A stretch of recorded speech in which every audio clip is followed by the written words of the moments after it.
Dans 2 semaines, les électeurs gabonais voteront entre autres pour la présidentielle. 19 candidats en lice, dont le président sortant, Ali Bongo Ondimba, qui est présenté par certains observateurs comme le favori faute de candidature unique au sein de l'opposition. Le scrutin présidentiel ne suscite guère d'enthousiasme dans les rues de Libreville, la capitale.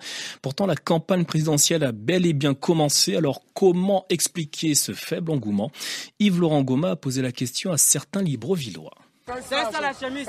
Échangeurs des Zions dans le 6e arrondissement, ces jeunes vendent tranquillement leur friperie. Ils disent ne pas ressentir les effets de la campagne électorale. Rien, aucun engouement, désolé, rien, aucun engouement. On ne peut même pas savoir que nous sommes déjà même en campagne même électorale en fait.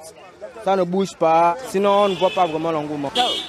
Pas de meeting géant, pas d'affiches ni de banderoles dans les rues. Seul Ali Bongo figure sur quelques panneaux. Ces habitants du quartier résidentiel d'Akanda dans le nord de Libreville regrettent l'ambiance des élections passées. Comparativement aux années précédentes, 2009 et 2016, franchement, on ne la sent pas, elle est nulle. Il n'y a que le parti au pouvoir qui a commencé à lancer sa campagne. Je crois que les concertations continuent du côté de l'opposition. C'est pour l'intention de trouver un candidat unique avant de lancer la campagne du côté de l'opposition. Candidat à l'élection présidentielle, Gérard Elangema pose le problème du financement des campagnes par l'État. Je pense que normalement ce financement devrait se faire parce que l'élection présidentielle est quand même la plus haute élection de notre pays. Tous les principaux candidats sont actuellement déployés à l'intérieur du pays. Ils espèrent terminer leur campagne à Libreville, où vit près de la moitié de la population gabonaise.